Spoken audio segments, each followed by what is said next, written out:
अस्सलाम वालेकुम रहमतुल्लाहि व बरकातुहू। नमाज नींद से बेहतर है। रात का आखिरी पहर था। सर्दी इतनी थी कि हड्डियों के अंदर तक घुसी जा रही थी। बारिश भी इतनी तेज़ थी जैसे आज अपनी सारी कसर निकाल कर रहेगी।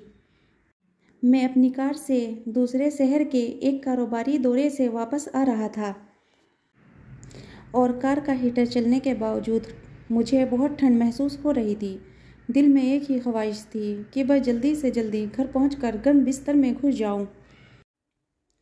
उस वक्त मुझे कंबल और बिस्तर सबसे बड़ी नेमत लग रहे थे। सड़कें बिल्कुल सुनसान थी, यहाँ तक कि कोई जानवर भी नज़र नहीं आ रहा था। लोग इस ठंडे मौसम में अपने गर्म बिस्तरों में दुबके हुए थे। जैसे ही मैंने कार अपनी गली में मोड़ी तो कार की रोशनी में मुझे बारिश में भीगता हुआ एक साया दिखाई दिया। उसने बारिश से बचने के लिए सिर पर प्लास्टिक की थैली जैसा कुछ ओढ़ रखा था और गली में भरे पानी से बचता बचाता धीरे धीरे चल रहा था। मुझे ये देखकर हैरत हुई कि इस मौसम में भी कोई शख्स इस वक्त बाहर निकल सकता है। मुझे उस पर तरस आया कि पता नहीं किस मजबूरी ने उसे इस तूफ़ानी बारिश में बाहर निकलने पर मजबूर किया। मैंने अपनी गाड़ी उसके करीब जाकर रोकी और शीशे नीचे करके पूछा, भाई साहब आप कहाँ जा रहे हैं? आइए मैं आपको छोड़ देता हूँ। उसने मेरी तरफ देखकर कहा, शुक्रिया भाई, बस मैं यहाँ करीब ही जा रहा हूँ, इसलिए पैदल ही चला जाऊँगा। मैंने जिज्ञासा भरे लहजे में पूछा, इस वक्त आप कहाँ जा रहे हैं? उसने बड़ी संजीदगी से जवाब दिया, मस्जिद। मैंने हैरानी से पूछा, इस वक्त मस्जिद में क्या करने जा रहे हैं? उसने बताया कि मस्जिद में मुअज्जिन है और फज्र की अजान देने के लिए मस्जिद जा रहा है। ये कहकर मैं अपने रास्ते चल पड़ा और मुझे गहरी सोच में डाल गया।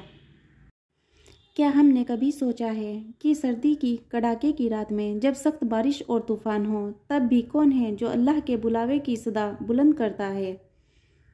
कौन है जो हमें बताता है कि नमाज नींद से बेहतर है?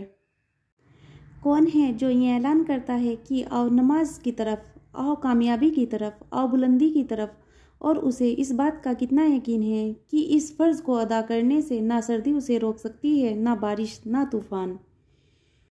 जब पूरी दुनिया अपने गर्म बिस्तरों में नींद के मज़े ले रही होती है तब वह अपने फ़र्ज़ को अदा करने के लिए उठ खड़ा होता है।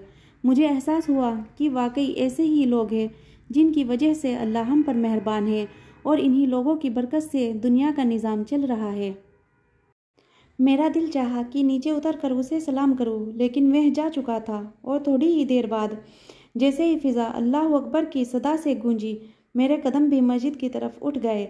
आज मुझे ठंड में मस्जिद की तरफ चलना गर्म बिस्तर और नींद से भी बेहतर लग रहा था।